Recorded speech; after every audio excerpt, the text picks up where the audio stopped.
I will kindly ask you to turn to our scripture reading again, and I will read it in your hearing. When Jesus heard it, he departed from there by boat to a deserted place by himself. But when the multitude heard it, they followed him on foot from the cities. And when Jesus went out, he saw a great multitude. He was moved with compassion for them and healed their sick.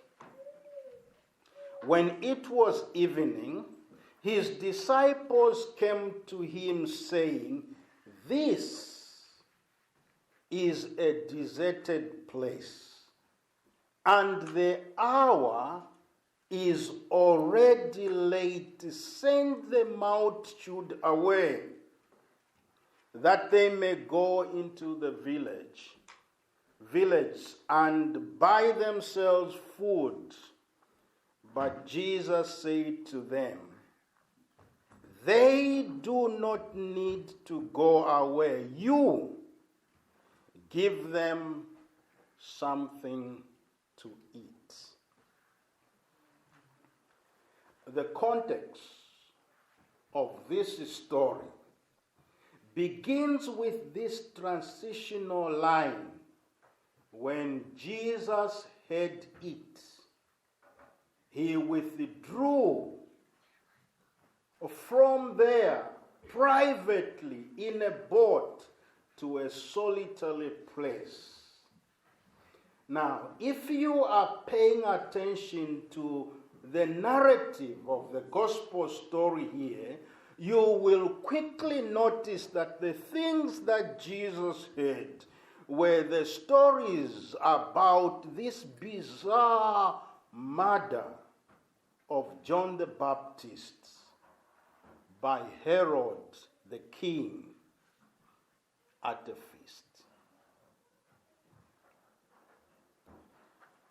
The connection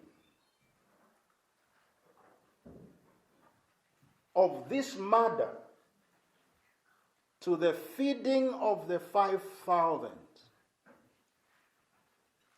is disturbing and powerful. You see, it's ironic that Matthew opens up by showing us this episode in the lifestyle of the rich and the shameless. And then he wants us to focus our attention on a scene portraying the poor, the sick, and the hungry.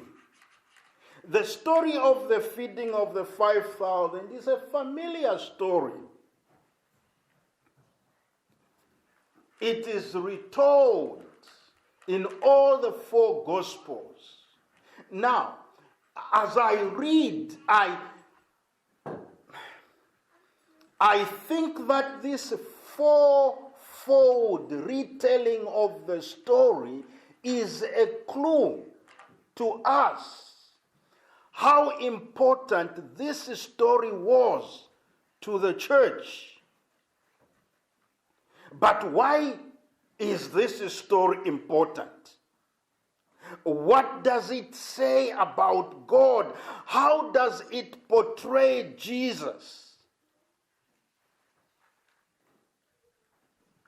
How about us? When we hear these things, where do we go?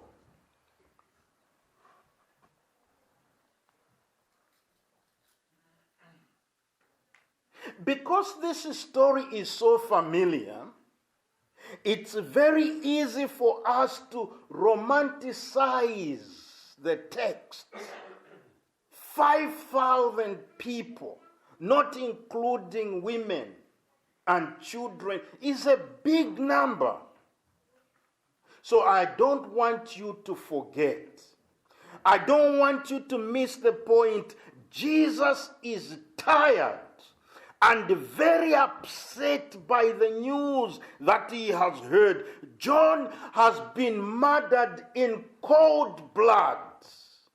And so Jesus withdraws to a desert place. Now, right there, you will find, I think, is a strategy for self-preservation.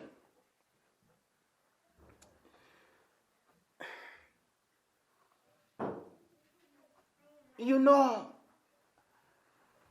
in ministry, when things get tough, you need a retreat, to get in a boat, to sleep and rest, to do some reading, to refocus and regather yourself. But in most cases, I know this because I've done this in my ministry. In most cases, the church members don't think so. I've tried it in the past, and every time I did it, I noticed that the church members didn't think I needed a break. And so we see here, the crowd followed Jesus. Church, it is at this point in the narrative, what happens next, that I want us to focus on and pay attention to what happens. You see, Matthew says, Jesus, he had compassion on them, the crowd, and healed their sick. Now, Jesus does this the whole day. And when it was evening, the disciples came and said, send the crowd home. It's time to close the office here.